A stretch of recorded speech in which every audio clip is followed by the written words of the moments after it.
believes access to the best cannabis helps people do good and feel good. So they grow it right here in Michigan, giving you high-quality, locally grown cannabis at highly accessible prices. Visit skymint.com for special offers and location information throughout Michigan and use the promo code CouchAndRube20 for 20% off your first visit. Sky Mint Cannabis. You'll love this place.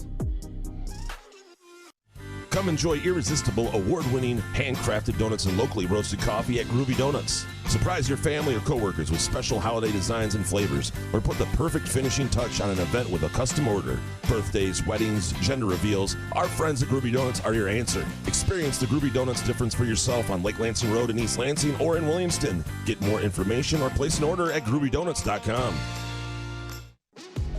Trust matters, especially when it's your money. Mark and Jay at North Coast Wealth Management work hard to build a relationship of trust by providing thoughtful, objective guidance and placing your interests first. Invest with knowledgeable financial advisors who are on your side. Call today and tell them you're a friend of the show for a no-cost, no-obligation consultation. 248-626-2000 and ask for Mark or Jay. Securities and advisory services offered through LPL Financial, a registered investment advisor, member FINRA SIPC. Find Couch and the Rube podcasts on Spreaker, iTunes, iHeartRadio, Spotify, YouTube, Facebook, Google Podcasts, CastBox, and the Rube's favorite podcast addict. I know the more I like to let it go. Hey. Couch and the Rube, presented by Skymint Premium Cannabis, and our midweek show brought to you by our friends at Cask & Company Kitchen and Bar and Front 43 Neighborhood Pub. Very happy now to be joined by my friend and Gannett colleague at the Indianapolis Star, Zach Osterman, who covers Indiana football, Indiana basketball, all things Hoosiers. Also diehard soccer fan. We have a lot of that same respect. Jason, you'll appreciate that. And although he is, I believe, a Tottenham Hotspur fan, which is kind of shitty. But otherwise, Zach... welcome, man. That's not remotely correct. Okay. But we'll keep going. Who is your fan? Is it Man City? I've been a Liverpool fan for, Jesus, I think 17 years. Okay. I love this Liverpool team, so that's good. They're part of my can't miss parlay later on this hour. We'll get into that. Zach, how you doing, man? I'm good. How about you? Before you put them in your parlay, you might want to do a little research. Their Brazilian players may not be available. A little quarantine after the international break? I think that's what it is. It's unclear to me. So it's very – and, Watford's got the new manager bounce this week. We're not excited about the Saturday 12:30 kickoff at Vicarage Road at the moment, to be perfectly honest with you. This is good information. I'm glad this is a very linear program, one segment leading into another. This is helpful. So when we talked at Big Ten Media Day, I remember you talking to me about Michael Penix, just about how good he could be, but you did not trust that he could stay healthy. And it's certainly played out that way, and the season has been a bit snake-bitten. The schedule's been nasty. I'm wondering, what you think, first of all, if you have any sense of whether Penix will play. It looks like it's a game-time decision based on what I've read from your work, and then whether this team has, coming off a bye, the energy and gusto and belief and ability to beat a team that's kind of hot like MSU. Yeah, first question first. I don't have a firm sense either way. The one thing I would say is Tom Allen from the beginning has classified Michael Penix as week to week.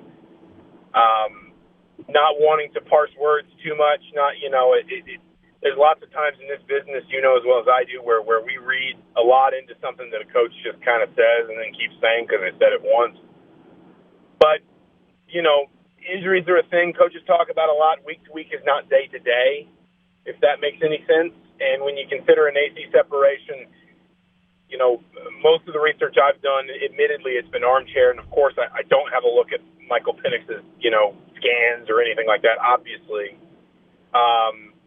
2 weeks would be a pretty tight turnaround for recovery there. And so I think if you read between the lines, it really does feel like Indiana's going to need Jack Tuttle at least for a little while here, their backup quarterback. And they trust him. They have a lot of trust and faith in Jack Tuttle. But I just my gut says that we're going to see a decent little bit of Jack Tuttle here in October. And to your second question, I mean, I don't think Indiana doesn't have the juice, if you want to say. I wouldn't blame Indiana to go back to the word you used a minute ago, for feeling a little bit snake bitten. It has kind of been one of those seasons where it's felt like anything that could go wrong has. Performances, breaks, injuries at key times, whatever it might be. Indiana has undeniably kind of had some tough luck, and maybe has not, unlike in the last couple seasons, this is one of those sort of figurative, intangible things that coaches love to talk about because nobody can define it. But Indiana has been a team in the last couple of years that has been really good at seizing opportunities and sort of taking advantage of good fortune when it comes along. Indiana, kind of alternately has not gotten a ton of good fortune so far this season, and probably has not seized what good fortune it has gotten when it has gotten it, the way that it has in the last couple of years. And when you couple that to the schedule, it has just felt a little bit like one of those years where you just keep wondering, like, geez, how many more, what's next? I mean, Indiana's 2-3, and to be really fair, a lot of preseason projections would have had them 2-3. I said all preseason Indiana could play well through its first 5 weeks and still be 2-3. But it's kind of been the nature of the 3 losses. It's been obviously some of the offensive performances, starting with, up to and including Michael Penix.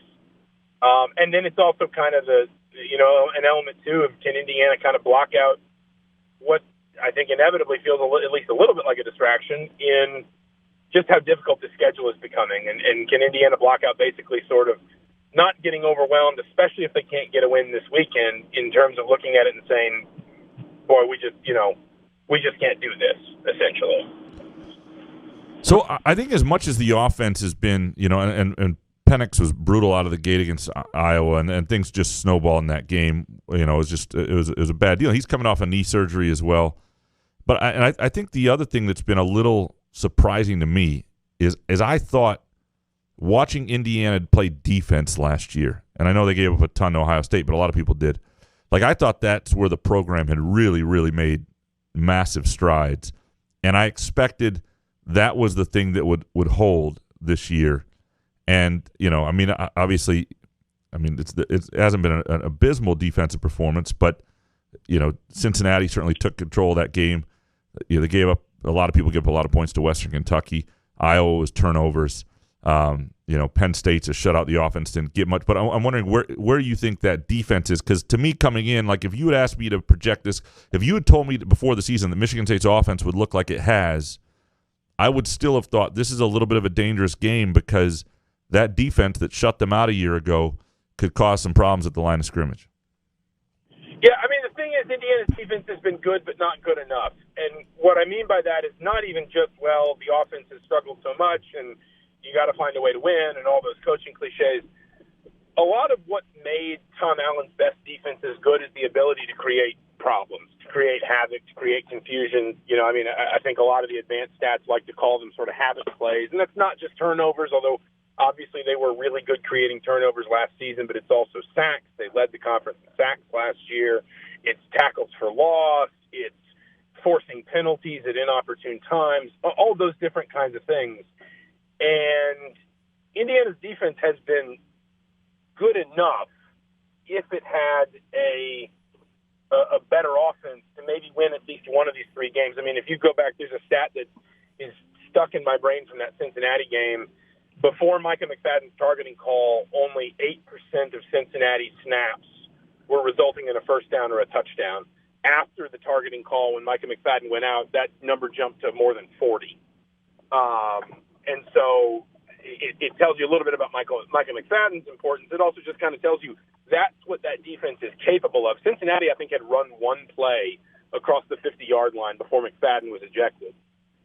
But at the same time, the issue for Indiana, in terms of maybe kind of where you say Indiana could really use something better from its defense, is just that it's not been what this defense is designed to be, which is really disruptive, really sort of chaotic, and a defense that forces momentum back in Indiana's direction. They've been solid, but they've not really changed games. And so when you couple that to the fact that Indiana's offense has had obviously all of the problems that it has had, then you just kind of get stuck with a team that where you do feel like the defense just kind of keeps running out there and trying to hold on, and eventually gets tired and makes enough mistakes to not be able to keep Indiana in the game with an offense that just can't score. And I think that it's a little bit of kind of, coaches love the term complementary football. I think from Indiana's perspective, it's just one hand needs to wash the other a little bit, and Indiana's offense needs to be a lot better for its defense, but I would also say that its defense could be a lot better for its offense, if that makes any sense. What's your sense if you had to predict the game?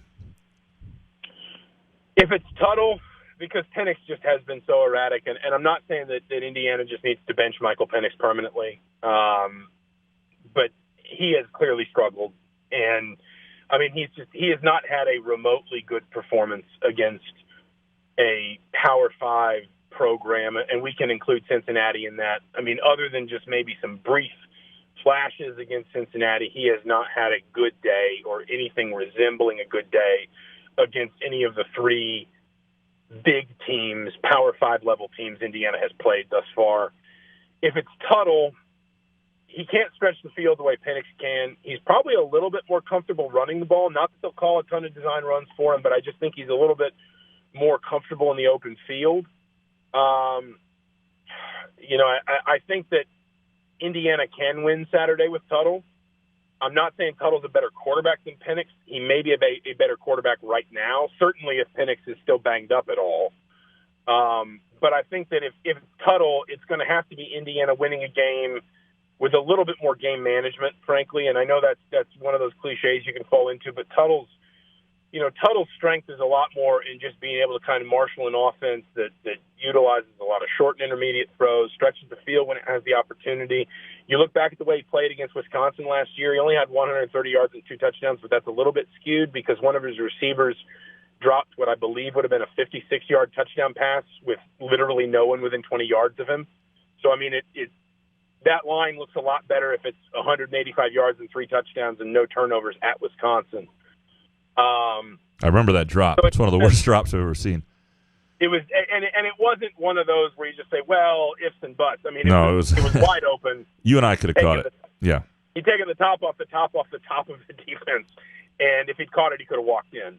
And it hit him in the hands. It wasn't like it was a low percentage catch. One way or the other, the point is Tuttle can win this game, but it is one where if you're Indiana, what you need is a game that Jack Tuttle can ease his way through a little bit, especially early. A game where you don't have to ask him to step outside of his comfort zone until he's found a rhythm. A game, what I'm basically saying is, that really kind of starts on defense and starts in bottling up that ground game, which, of course, is easier said than done. But getting that ground game kind of corralled a little bit and getting IU's offense settled in, because that's kind of the other thing, and this has been a little bit about Penix, it's been a little bit about the line, it's been a little bit about everybody, but in those 3 losses, it's not even just been that 1 or 2 players have been poor, it's that you haven't gotten a sense that Indiana knows where it can go to get comfortable offensively, what it can do, running the ball, screen passes, sideline stuff, whatever it might be. And Indiana's got to find some of that. And I think it's a game where Indiana really cannot afford to be trading scores early. Again, I think Indiana can win this game. I really do. Particularly if they're healthy on defense out of the bye the way I think they are. But it needs to play out a pretty certain or a pretty specific way, quite frankly. Have Indiana fans moved on completely from football? Is it basketball season there? Mike Woodson, Dane Fife era in Bloomington? No, I don't think so yet. I think these next 2 weeks probably have a lot of say in that. Yeah. If Indiana can win one of these next 2 games, their last 5 are at Maryland, at Michigan, Rutgers, Minnesota, at Purdue, and then you still feel like you can at least make a run at a bowl game, salvage something from this season, and just say, well, it was one of those, but we still managed to get to the bowl, et cetera, et cetera. But if Indiana can't pick up a win in one of these next two, they're both home games. Michigan State is homecoming. Ohio State's a Saturday night sellout. If they can't get a win in one of these two, then I think we're probably at that point, yes. The basketball vibe there. I like the hire. I'll be honest. I like the Mike Woodson hire. It's a little out of the box. I like what they're trying to do, though. Nothing in the box has worked. So, I don't know. I just feel like it's got a chance in this modern transfer portal era and all that stuff. Is there a sense of optimism down there for what Indiana basketball has a chance to be? It definitely is. I think a lot of people were curious, and I think that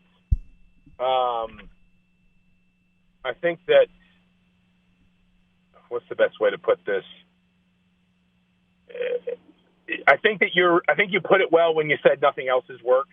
And so, there is always more resistance here than maybe the wider college basketball world thought to hiring a former player. Like, I think that was always kind of a trope that IU basketball fans rolled their eyes at. There were some that would tell you they'd love it, but there were a lot more that would say, we just want a good coach, and we just want the right person for the job. If that person happens to have played at IU, that's great, but that's not a qualifier.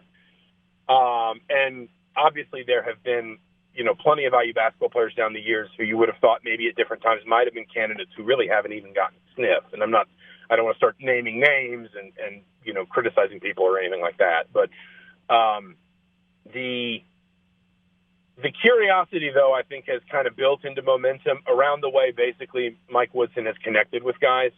The guys he convinced to stay, Trace Jackson Davis being the obvious example, basically said, I was out the door. I was done. I was leaving for the NBA. And Woodson convinced him to stay in like one or two meetings, basically one meeting, essentially. He's already gotten a couple pretty substantial recruits. He's gotten two. He signed Tamar Bates, who was a Texas signee and was released after Shaka went to Marquette in 2021, and he's committed Jalen Hood-Schifino in 2022. And both of those guys are significantly higher ranked than any out-of-state recruit Archie Miller ever signed. And I'm not trying to turn this into an Archie versus Woodson thing. It's more just one of the biggest questions about a hire like Mike Woodson is, can he connect to recruits and high school kids and college kids when he's a lifetime NBA coach? So far, the answer to that question is a pretty emphatic yes. And if he can take that talent and really meld it to something a lot more modern than what Indiana's been trying to do in the last 4 years, frankly, then I think a lot of that optimism will be justified, to be honest with you. And I'm not saying Indiana's going to go to a Final Four or whatever. I'm just saying that I think Indiana has a chance to be a substantially better team than it's been in the last couple of years, because I do think that these guys are kind of embracing and buying into it. And listen, as an Atlanta sports fan, it's not easy to win with the Hawks, and Mike Woodson's done that. And I don't say that flippantly. Like, it was a miserable franchise for a while there. And if you could take what the Hawks were then and turn them into a winner, you're not a schmuck as a coach, frankly. Well, I say hi to Dane for me when you get a chance, and you'll enjoy. I think you'll enjoy covering him. I look forward to seeing you in the press box, Zach. Thanks for the time, man. Appreciate you. Absolutely. Thanks for having me, as always. And the gambling tip. Appreciate the gambling tip on Liverpool. There you go. All right. Thanks, Zach. So, Jason. Graham. What we learned there. Do you think Woodson gets hired if there's no transfer portal, though? Because I think that's how he's gonna succeed, right? In a different era, yeah, it's a good question. I think Fife, it's a good opportunity for him to recruit the high school ranks and all that jazz. At first I was a little hesitant about the hire, and now I just like it. I've read all the stuff about he's connected, and I know a lot of coaches say that, but they had lost. Their whole roster was leaving, and he convinced those guys to come back. I don't know. I think it has a chance to be interesting down there. I don't think it's necessarily a bad thing. I think he might have the right temperament, too, for that place right now, and obviously he's got the history at IU. But here's what we learned from that conversation. We learned a lot about Indiana. Zach obviously knows a lot, but yeah, it was a roller coaster ride of I'm going to hammer Michigan State, and I'm I'm going to hold off. Oh, I'm hammering State again. No, we learned hammer State. That's what we learned. Right. We learned that's why we have these guys on, right? Yeah, because the beat writer, there's always a hint of optimism from the beat writer. Usually there is, and the hint of optimism, it's got to be the perfect game played. They've got an offense that needs their defense to play well and allow them to manage the game and ease into the game. The one thing that, again, I think if you don't, like if you want to bet on Michigan State, this is a great opportunity to do so because they're still not getting the full Vegas respect, and I think it has a lot to do with the Nebraska game. And I do think watching Indiana play Michigan State a year ago and watching Indiana, what they were as a defense at their best, like I thought that was the type of defensive line that could do to Michigan State what Nebraska did, and in the end, that's where there were problems. I think Peyton Thorne has grown since then. I don't think that growth is fake, even though the competition hasn't been as stiff. I don't think a defense comes in and takes away the running game, and he has that sort of second half. I think Michigan State's going to put up points with these guys.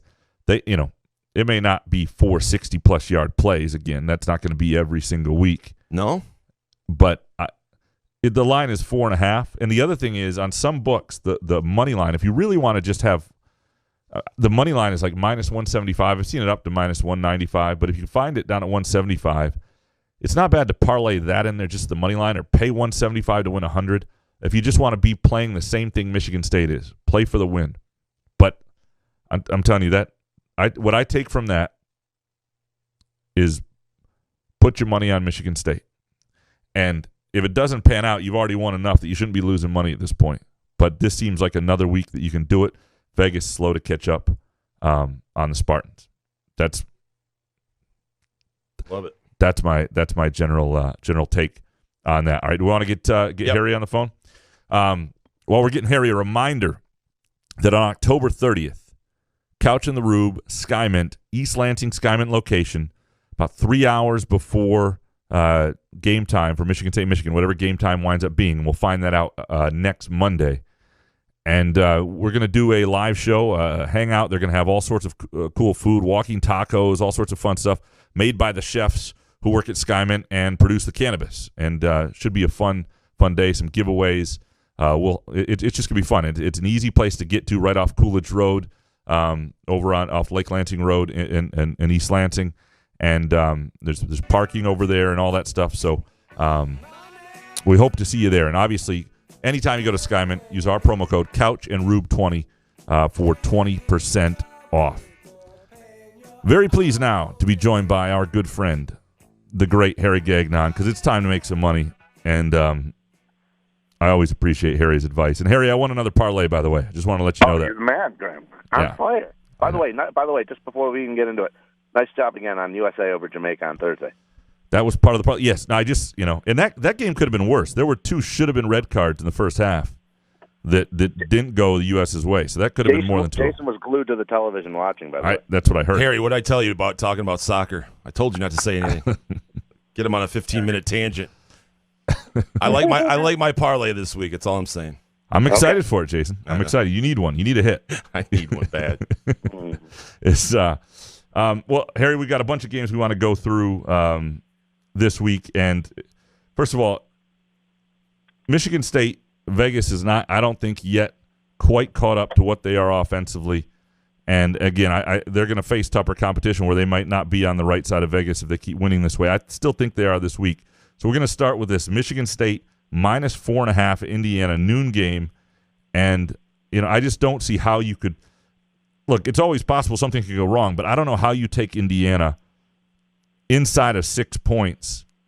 The way Indiana struggled and the way MSU is playing, give me the Spartans all day on that. Jason, where are you? I'm right with you. Give me the Spartans minus 4.5. What do you got, Harry? You guys are pumped up. Spartans 6-0. I mean, Rutgers flirted with the game to cover for a little while, and then Michigan State put them away. Listen, Spartans 31 points or more in 5 of those 6 games. Indiana 3 losses. Have been by 14 or more. They've had some issues quarterback-wise. It's hard to take Indiana here. You got to go with the Spartans. Yeah, I get the line. They're on the road, so if this was at home, it would be 10.5 or something like that. So, that explains it, because it's basically 3 points for being at home. So, neutral field, this is 7.5, and if it was at Spartan Stadium, it's 10.5. So that's where the line is what it is. But Michigan State has not been a bad road team to this point. Like, I think that's, in fact, the better times to get Michigan State with the Vegas line might be road games. They've been really, really, really good to this point. In fact, the only game they hadn't covered was at home. All right, so the team they didn't cover against, Nebraska, minus, I have it at 3.5. I think it's moved to 4, whatever. Minus 3.5 is the number we'll do for here at Minnesota. Minnesota this is a sneaky game because Nebraska's looked pretty good, and they're becoming a popular pick. Minnesota loses to Bowling Green. But other than that, Minnesota's been pretty good. They just had a no-show, and I am curious about Nebraska's state of mind. That said, I think Nebraska's a better football team. I'm going with Nebraska. Jason, where are you? Yeah, give me the points, or actually give me Minnesota. You took Nebraska? Yeah. Okay, I think Nebraska. I think Scott Frost knew that was his statement win last week, and he let it slip away. Nebraska is just bummed out. Give me the home dog. What do you got here? You're right, Jay. Look, Scott Frost blew that game last week. They had it. They blew it. And this is a spite bet for me because that was like my best buy. Now, I had Nebraska last week plus 3.5, but I also had them on the money line. So I won and I lost, but still, that was the game where I thought Nebraska had to have. They had to beat Michigan. Frost needed a statement win. He's had a lot of problems this season. Didn't get it done in the end. Minnesota had a nice win in the last game in West Lafayette. Last time they were out a couple weeks ago. So I kind of like Minnesota here, but more of a spite bet against Nebraska. So I'm taking the Gophers. Always love the spite bet. It's always good. A game that at first I loved when we first talked about this, and now I've talked myself out of it. So, Harry, maybe you can talk me back into it. Alabama minus 17 at Mississippi State. Like, the natural inclination is Alabama just lost the game. They're not losing 2 straight. They're going to roll these guys. But Mississippi State's had some pretty good results this year. I mean, it's not – I don't know that this is a they beat Texas A&M, who just beat Indiana, for example. Like, I don't know that this is – and maybe what Alabama has wrong with it is it's just an inherent flaw. They barely beat Florida. I don't know that I don't feel great about the 17. I'm taking Alabama, but I don't feel great about it. Jason, where are you? I'm still feeling good about it. I don't trust Mississippi State, but Alabama thinks they're still in the college football playoffs, so they're going to hammer it. Give me Alabama minus 17. What do you got, Harry? Graham, you thinking on the same wavelength that I was for this game. Alabama easily could have lost to Florida. Just lost. Jimbo Fisher finally gets a good win, a great win at A&M. And Mississippi State, the Bulldogs beat A&M, and their 2 losses have been by a total of just 7 points this year. I'm taking the points at home. Let's ring those cowbells, and let's take the 17.5 with Mississippi State. Yeah, that might be the way to go. You didn't talk me out of it, so that's for sure. I'm off this game entirely. This was originally something I thought could be in a can't-miss parlay.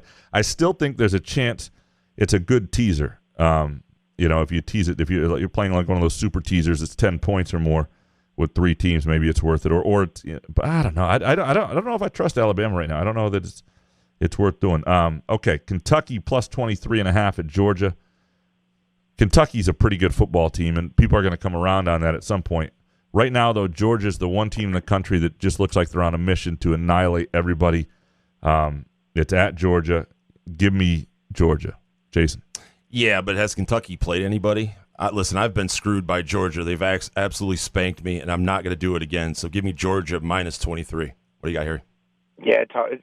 You know what, guys? It's hard to go against Georgia because we don't see defenses like this. Like we were just talking this Alabama game. Alabama's defense has given up tons of yards on the ground. But this Georgia team gives up nothing. But Kentucky is 6-0. They are getting 5.5 yards a carry. It seems too easy to take Georgia here. I'm going to take the Wildcats with 23, the undefeated Wildcats with 23. Yeah, see, there's some games I love this week, but this college slate is tougher on me. I like the NFL slate more, and there are a lot of teams off this week. Auburn plus 3.5 at Arkansas. I know Arkansas is taking a hit here. I still, again, Arkansas at home, that's my play. And I just think that's a better football team. I don't know. I don't fully believe in Auburn. Where are you, Jason? I wish both teams would lose. That would be the ultimate split bet screwed win. You so many screwed times. me. Yeah. Both teams have screwed parlays for me this season. But give me Bo Nix plus 3.5. What do you got? Wow, Bo Nix just couldn't get it done again last week. I thought maybe they'd get the cover against Georgia. Couldn't get it done. Arkansas got rolled by Georgia as well. But Arkansas did play tough last week in that bounce-back game after getting derailed by Georgia. They played tough, got a late cover, late touchdown in Mississippi. I'm going to take Arkansas as a dog at home. Go Hogs. All right. See, we're on the same wavelength there. The NFL, I love the NFL slate this week. Much more interesting, much better games that I have a feel for. Packers -4.5 at the Bears. The Justin Fields era is happening, is underway. But you give me and I know the NFL games are always closer than you think. But you give me the Packers inside of a touchdown right now against these Bears, and I'm going to go with the Packers. Jason, where are you? I'm going to take the home dog. Give me the Bears +4.5. What do you got here? Look, I'll be rooting for the Bears, but you know what? You can come up with any stat you want. It's Aaron Rodgers against the Bears. He rules Chicago. That's all you need to know. Graham, I'm on with you. I'm taking the Packers. All right, next game, Chiefs, and this is going to be part of my can't miss parlay. I'll just put it out there. Chiefs, it was -6.5. I think it's up to 7 now. Don't let it get too far out of hand. The Chiefs have been a bad play because they frankly been shit, and it's been weird to see them this way. And now they have Edwards-Helaire's hurt as well or whatever. I mean, they're a little beat up.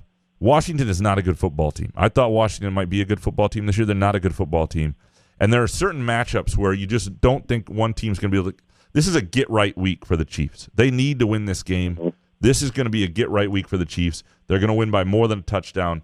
Give me the Chiefs all day. I love this game. Jason, where are you? Yeah, it's 7 at most books now, but if you can buy the half point down, yeah, give me the Chiefs. Washington has a worse defense than probably the Chiefs do, so I like the over as well, but give me the Chiefs -6.5, excuse me. What do you got, Harry? Yeah, I'm on the Chiefs, too. I mean, they were embarrassed by Buffalo on Sunday night. And this Washington defense was fantastic last year. I don't know what's happened to them this year. I mean, they're just 27th they're 27th in yards against this year on offense. Heineke's looked okay, but still overall, Washington just 24th in total yards. Yeah, this is a get right week for Kansas City. They need to bounce back. I think they roll Washington. They do it early. Okay, this next game is weird. Chargers +3 at Baltimore. Chargers +3. Now, I get that it's on the road at Baltimore, but the Chargers are a better football team than Baltimore, in my opinion. And we saw Baltimore struggle to come back and have to do it against Indy. I don't get it, but it's too fishy. Like, it's too fishy for me to touch. Otherwise, it would be part of a can't-miss parlay.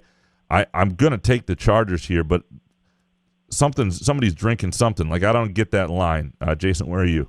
Yeah, this is in my can't-miss parlay, so I'm Chargers +3. I know something, it looks fishy, but I don't care. I saw Baltimore and their defense give up to Carson Wentz on a short week. Give me the Chargers +3. What do you got, Harry? Yeah, that was something last night. I mean, I had the Colts +7, get the cover, but boy, was that crazy ending. Baltimore very fortunate this year with these games. Herbert has been fantastic, especially last week. I'm taking the Chargers. I think they get it done, and I think it's a money line play too on the road. Yeah, no, it would seem to. I don't get that line. Bengals -3 at the Lions, and you know the Bengals. Everybody acts like they're this great story. In this year that they're a decent team, but they haven't been that good. Like I don't know what I mean they've been better than the Lions obviously, but the Steelers were horrible when they beat them. They lost to the Bears. They barely beat the Jaguars, and they played the Packers to OT at home last week. And the Lions, look, I'm taking the Bengals because it's 3.5 depending on where you see it. But the Lions have played a lot of decent teams with these little comeback games. They lose on a last-second field goal type stuff. They wind up covering inside the number, so I don't love it as much as I should, but give me the Bengals. Jason, where are you? Yeah, fuck this game. But for the contest, I mean, the Lions lost Ragnow for the year. Yeah, they have so many guys out. Give me the Bengals -3. What do you got, Harry? Look, guys, earlier I had the spite bet in the Nebraska-Minnesota game. I'm going to do a pity bet here. I'm going to take the Lions. I mean, what did you guys think of the Campbell's interview after the game? After losing the way they did to the Vikings. I mean, he's in tears. I loved it. I loved it. I loved it too. And this Detroit team has looked good at times. They've been in games. They outplayed Green Bay on that Monday night game in the first half, especially until Green Bay took control in the second half. I mean, they're giving it all they have. Cincinnati blew that game. They had that chance, game one against Green Bay 2-3 times on Sunday. Maybe that's a letdown for them. Detroit gets pumped up, does it for Campbell, and Detroit gets on the board with the first win of the season. Yeah, you can't be a hard ass when you're coaching a shitty team. It's because nobody's going to play for it. It just doesn't work. Like he is you got to have the. I Do think you know how many times I've cried after a Lions game? I don't get any kudos. I've cried a lot of times after the Lions. I mean, Campbell's biting people's kneecaps off, and now he's crying after games. I don't know. Yeah. I think the players like playing for him. But I'm still taking the Lions. Bless you, Harry. All right. This game I like a lot, too. Bills, -5.5 at Titans. And the Titans are just not that good right now. They're beat up. I don't know how much healthier they're going to be. The Bills are rolling, and I know they're this is a home dog situation again. But if that stays inside of 6, the way the Bills are playing right now, the Bills are sort of right now offensively like the Chiefs of other years. Like I really like this Bills team right now. Give me the Bills. I like this line a lot as long as it's here. The Titans are not that good right now. Give me the Bills. Jason, where are you? Yeah, but the Titans are a weird team, and it seems like this is a game that they can win. But with that being said, give me the Bills. They're the best team in football right now, minus the 5 and a hook. What do you got, Harry? Yeah, it's funny you mentioned that, Graham. You mentioned the Chiefs in this game because I think after Sunday night we saw more like a changing of the guard in the AFC. Buffalo definitely the best team. They've owned Tennessee over the past couple of years. Tennessee's defense tends to not show up. Yeah, the Bills are a machine offensively. I mean, forget about Stephon Diggs. I mean, he's quiet. You got to worry about Dawson Knox and Emmanuel Sanders now, and not to mention the Bills' D is awesome with Jordan Poyer, Micah Hyde. I think they're fantastic. I think they get the cover on the road. All right, so it's time, Harry, for our can't-miss parlays. And this is the segment where Jason and I each give out one parlay, and I'm going to give out a second soccer parlay. And great. Yeah, and and Harry judges the parlays, which is better. I have now hit on at least 3 of these, maybe more. I need to go back and look. Jason is looking to get off the schneid. So, Jason, why don't you go first? Boy, I didn't know how long you were going to go with patting yourself on the back there. All right, Harry. We talked about 2 of these games, so I'm going to be short with those. Michigan State -4 and a hook at Indiana. Indiana's lost to Iowa, Cincinnati, and Penn State. I think MSU is in that class of teams, and it's 4.5. Give me Michigan State.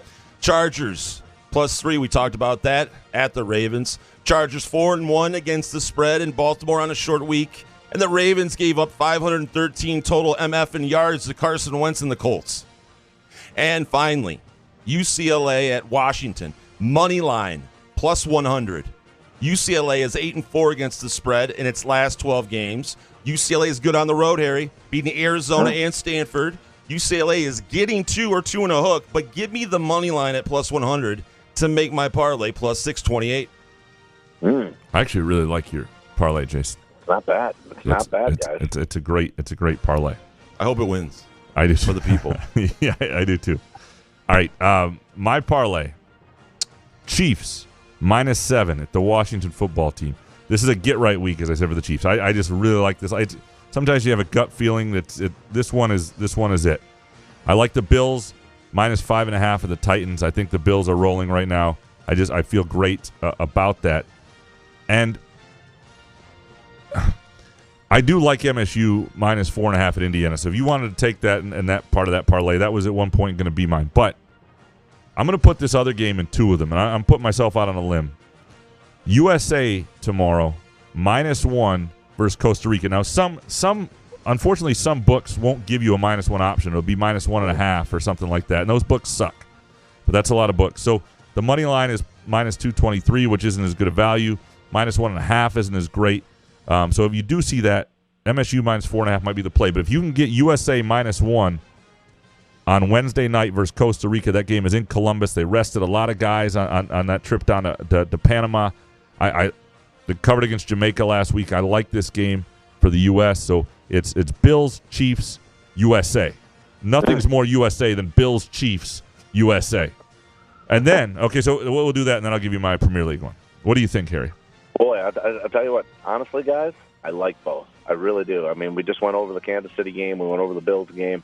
Graham, I'm on both sides there with you. This USA-Costa Rica game I'll get to in a second. But in Jason's, look, I mean, it's. I know Michigan State, laying 4.5 back-to-back road games, but still, this team is a machine offensively. They look so good. Again, they've scored 30 points or more in 5 of the 6 games. and Indiana's struggling right now. So Michigan State looks good. I'm on the Chargers. Listen, I got to root for the Chargers. Herbert's my fantasy quarterback. I got to go with him, right? Got to go with him. And then UCLA, even money line plus 100 over Washington. On Best Buy Corner last week, I gave out UCLA over Arizona. I almost nailed the score exactly. It was I gave out 41-16. Final was 35-16. I was right there. This Washington team hasn't been good this season. They don't have much offense at all. The USA, if they win by 1, that pushes the parlay down to 2. So I'm gonna this week. I think I'm gonna lean with Jason this week because you get the plus 100 on the UCLA pick too. Boost it up a little bit. Washington doesn't have, like I said, not much offense at all, and you don't have to worry about a tie in this situation. So what you do with the USA, have to win by 2. I don't know about that exactly. USA didn't light it up against Jamaica, so let's go with Jason this week, guys. He got it! It's fair. And the great thing about the -1 in soccer is in parlays, you don't lose the parlay, right? It's just a push if they win 1-0. So I love the -1 in parlays. And Ricardo Pepe's back. It should be. I've got good vibes. But I like Jason's parlay. I like it a lot. In fact, I'm going to play Jason's parlay. Wow. And my parlay. Yeah. So I feel good about. A lot Jason's of pressure. I feel good about Jason's parlay. All right. Here's my other my soccer parlay. And Jason, you want to make sure you're awake for this. It is USA again. Chelsea. So the parlay is the USA either on the money line -223 or -1. Chelsea on the money line -188 or -1 at Brentford. That's a mismatch. Or Liverpool, which we talked to Scott Osterman earlier, who said that Liverpool may be without their Brazilian players for quarantine after the international break. We'll see. I still like that, and that one I like on the money line anyway at -318 at Watford. And so, look, if you go with that and you play those 3 teams on the money line, Liverpool 318, Chelsea -188, USA -223, all on the money line, 100 still plays 192. I think that's a good value for that. And if you want to take the 2 -1s, Chelsea -1 at Brentford, USA -1, and you hit all of them, it pays 379. And if you miss one, it becomes a push. So either way you want to play that is great. But I think that's the soccer play. 2 Premier Leagues in the USA on Wednesday night. Harry, what do you think? Look, I got that written down. You know what I think I might just do, guys? Forget it. I might just do Jason's 3, Graham, your 3 in the parlay, and then the other 2 soccer. Let's do an 8-teamer. Oh my god! That's a lot of pressure. I think that's it. That's a lot of pressure. I don't know if I can handle that. Harry, everybody loves everything. We appreciate you, Harry. Have a great evening, man. We look forward to talking to you next week. Thanks, Harry. You got it, guys. Take care. It's the great Harry Gagnon. I love your parlay this week, man. I do. Thanks, man. I'm going to play it. I hope the people do, too. We appreciate Harry Gagnon. We appreciate Scott Osterman and all the insight on Indiana and clearly saying Indiana has no chance, even though that's not what he technically said. We appreciate you for listening, always. We'll be back later this week with our Groovy Donut Twitter questions. Thanks to Skymint, skymint.com for specials and location information. Couch in the Rube. Promo is Couch and Rube 20. And thanks to Front 43. Looking for a place to watch the games this week or any week, any day. Lunch, happy hour specials, all sorts of cool stuff. Go to caskandcompany.com. Check out their menu. Check out their website. Have a great night. Have a great day. Couch in the Rube.